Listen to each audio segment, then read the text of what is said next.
Kalau kalian belum lihat review gue untuk AK-SR25 Mark II, gue sarankan lihat dulu karena ini seperti adalah kelanjutannya di mana gue akan bahas saudara yang lebih besar, yaitu co-flagship bisa dibilang dari Estel & Kern, yaitu AN Ultima SP 2000T, di mana dia ini harganya sekitar 35 jutaan di Indonesia. Jadi yes, ini model baru banget dan harganya yes ini termasuk audio player yang premium.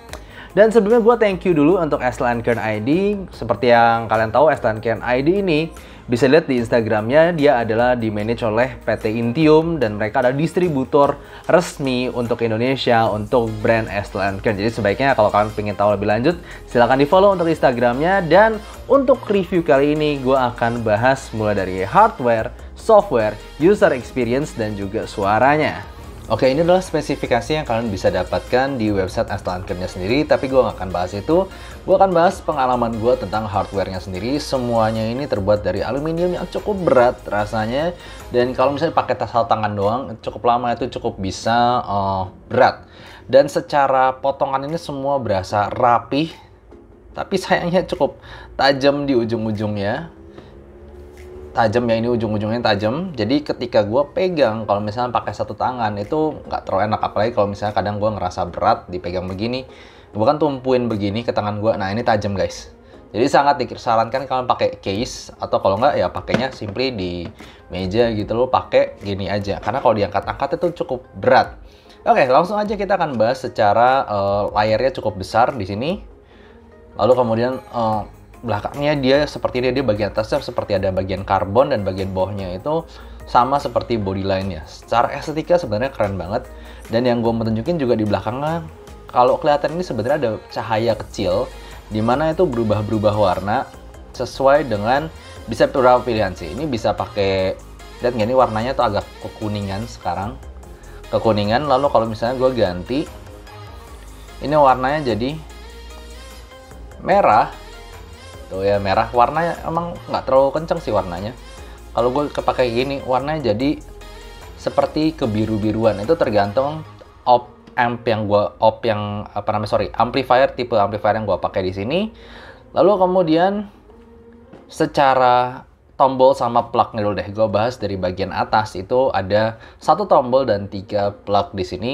Tombol ini tombol on off, kemudian kalian dapetin jack yang SE single ended 3,5 mm, 4,4 balance dan 2,5 mm balance. Di bagian kirinya sini ada 3 tombol. Tombol yang paling atas untuk previous song, tombol yang tengah adalah pause and play, tombol paling bawah adalah untuk next song. Dan di bagian kanan kalian cuma dapat scroll wheel aja, dan scroll wheelnya ini mantap banget, feelsnya berasa high quality dan sangat-sangat presisi. Kalau misalnya kalian pengaturan volumenya ini sangat-sangat presisi. Dan gue nggak ngerti apa, tapi feelsnya dari SR25 Mark II, bahkan scroll wheelnya pun lebih berasa smooth, lebih berasa mahal di sini. Di bagian bawahnya ada SD card dan juga USB Type-C. Sekarang mengenai UI, navigasi, dan juga softwarenya sendiri akan gue bahas. Kalau softwarenya sendiri tetap sama seperti Estel & Kern lainnya, yaitu heavy moded Android, sehingga kalian untuk hanya bisa pakai APK tertentu untuk third party app-nya, tapi kalian nggak bakal dapetin Google Play ataupun pilihan-pilihan Android seperti pada umumnya. Langsung aja, ini adalah screen yang pertama kali kalian dapatkan ketika kalian pencet on. Di sini ada album art lagunya, kemudian kualitas lagunya, dan juga playback option, judul lagu segala macam, dan juga ada pause play, previous song, dan next song. Kalau misalnya kalian pencet ini album artnya, itu bakal keluar liriknya. Kalau misalnya support lirik file ya di dalam si lagunya itu tersendiri. Dan kemudian kalian juga bisa swipe dari atas, kiri, kanan, dan juga bawah. Kita swipe dari atas dulu. Ini ada beberapa pilihan.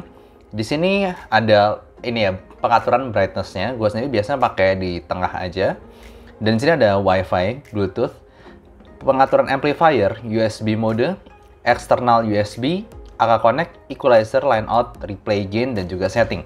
Gue mau jelasin sedikit tentang yang spesial dari AK SP2000T ini, yaitu amplifier bisa diatur. Ada pilihan OP, hybrid, dan juga tube. Kalau gue sarankan sendiri pilihan tube, dan ini bisa kalian atur. Ini ketika kalian ganti tipe pilihan amplinya ini yang bikin bagian belakang itu ganti. Nah, kalian juga bisa atur entah pilihan amplinya yang bikin warnanya ganti atau kualitas tipe lagu yang dimainkan. Kalau gue sendiri sekarang pakai opsi yang amplifiernya sendiri, pilihan amplifiernya bakal mengubah warna. Kita swipe kiri, itu bakal ada seperti biasa song, album, artis, genre, bla bla bla. Yang unik memang adalah pilihan MQS dari S-Line ini. MQS adalah singkatan dari Mastering Quality Sound, dimana kalau dipencet itu bakal keluar lagu-lagu yang very high quality-nya banget lah dari album-album yang lu adain di SD card lu. Mulai dari 24 bits 96 kHz sampai 24 bits 192 kHz ke atas. Dan setelah itu kalian juga dapetin yang DSD di sini. Jadi sangat gampang untuk cari lagu-lagunya, sangat gampang untuk navigasi, untuk cari lagu-lagu kalian yang paling high resolution. Nah, by the way, gue lupa jelasin kalau kalian juga dapetin bola ini yang seperti di produk-produk Apple, iPhone, ini tombol back yang floating. Kalau mau bisa di-disable juga, tapi gue sih pilih tetap ada. Dan juga services ini adalah untuk third party app. Third party app seperti Tidal dan Spotify juga, gue contohin aja Tidal di sini. Dimana Tidal di sini sendiri itu beda daripada Tidal pada umumnya kalau misalnya kalian play di HP. Dimana di sini itu nggak ada pilihan untuk download lagu-lagu yang kalian suka, itu cuma bisa streaming doang. Kita kembali lagi ke menu utama. Kalau misalnya kalian swipe right, itu adalah lagu-lagu di playlist ataupun folder yang lagi kalian mainkan sekarang. Dan juga bagian bawah itu adalah, yang gue sukain adalah play history-nya. Jadi terlepas dari folder ataupun playlist yang kalian mainin, ini bisa tunjukin lagu-lagu yang sebelumnya kalian mainkan sendiri. Jadi cukup nice, dan di sini ada pengaturannya juga. Tuh, play history-nya secara waktu dan segala macam. Overall ini adalah penggunaan yang sangat mudah. Ditambah lagi untuk mengatur suara melalui touchscreen bisa pakai ini ya, tinggal sebenarnya scroll dikit doang. Nih pakai ininya scroll dikit doang sekali aja, lalu kalian bisa ngatur sendiri ini secara volume. Dan gue mau jelasin sedikit dari atasnya ini, selain amplifier kalian juga bisa pakai Bluetooth, ini bisa two ways. Jadi kalian bisa pakai TWS dari si S-Line SP2000T ini ataupun menggunakan SP2000T ini sebagai Bluetooth DAC amp, dimana source-nya mungkin pakai HP kalian atau apa yang lain. Ini cuma buat processing lagunya doang. Untuk orang seperti gue yang suka jalan-jalan mobile, gue tuh nggak terlalu suka diem di satu tempat, di tempat gue sendiri. Kadang gue untuk cari inspirasi bisa ke cafe, bisa jalan ke mall atau gimana. Buat gue untuk ini dipakai sebagai partner harian, sebenarnya kurang cocok karena form factornya yang besar dan lumayan berat. Kalian lihat di tangan gue ini, kelihatan dia cukup besar, full begini. Lalu bentuknya tuh kotak dan ujung-ujungnya tuh agak tajam. Jadi nggak terlalu enak, apalagi kalau misalnya gue pakai satu tangan begini. Pasti kelingking gue kayak harus di bawah untuk nopang beratnya ini sendiri. Dan juga gue nggak bisa nyampe, jempol gue tuh nggak bisa nyampe ke ujung untuk navigasi secara lagunya sendiri. Gue mau apa, mau next song apa segala macam itu kurang enak. Jadi sebenarnya untuk pemakaiannya ini lebih cocok misalnya lu diem di cafe atau mungkin lu di tempat kerja lu, atau lu lagi sebenarnya lagi nyantai di rumah. Karena ini ditaruh di kantong itu berasa banget, gede banget soalnya. Jadi gue kayak taruh aja di meja, lalu gue atur volumenya, lalu pakai tombol 3 ini yang di sini untuk next song, pause, play segala macam. Itu baru oke. Cuma untuk dibawa sehari-hari ini kurang enak aja secara form factor. Dan juga untungnya kalau kita ngomong secara baterai, dia itu termasuknya awet.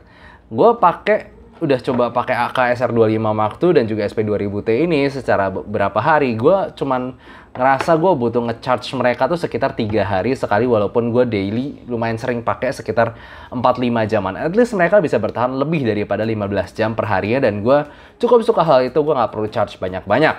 Dan selanjutnya kita ngomong secara soal suara.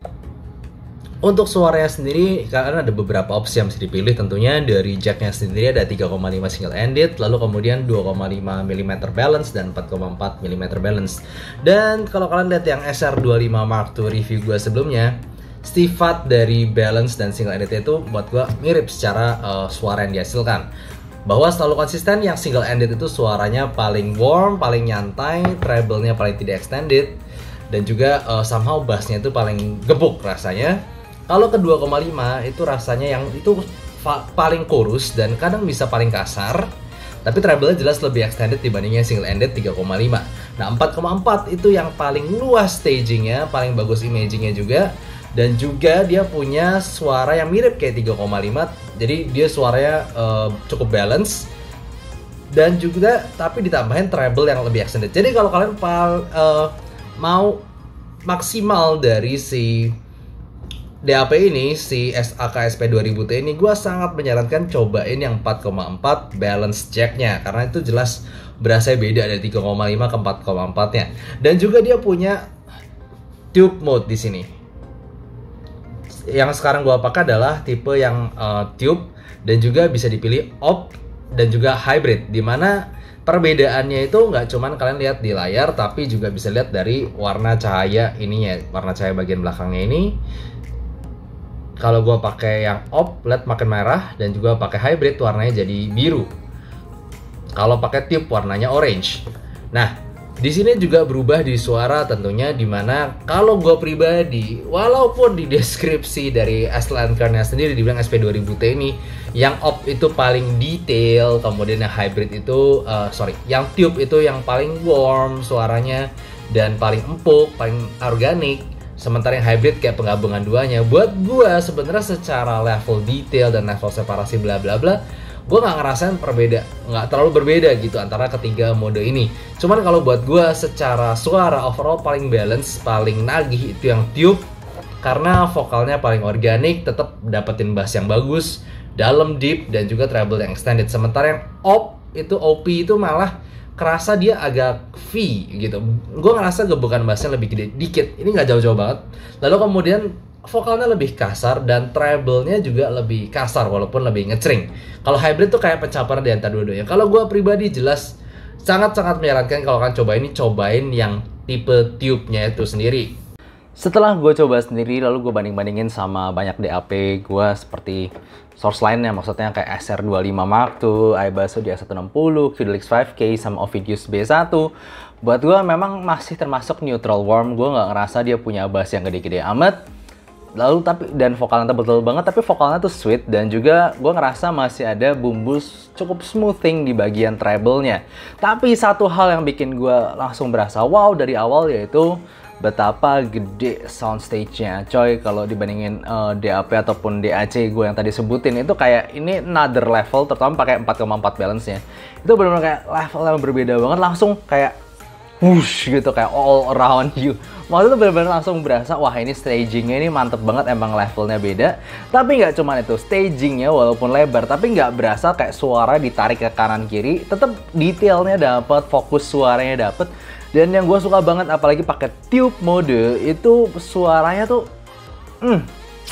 itu bener-bener vokalnya, coy. Vokalnya tuh bisa, gue nggak ngerasain tebel-tebel banget, tapi tuh sweetnya, timbernya itu kayak organik banget. Terutama apalagi pakein ayam yang buat gue natural juga seperti Tanjim Oxygen ini.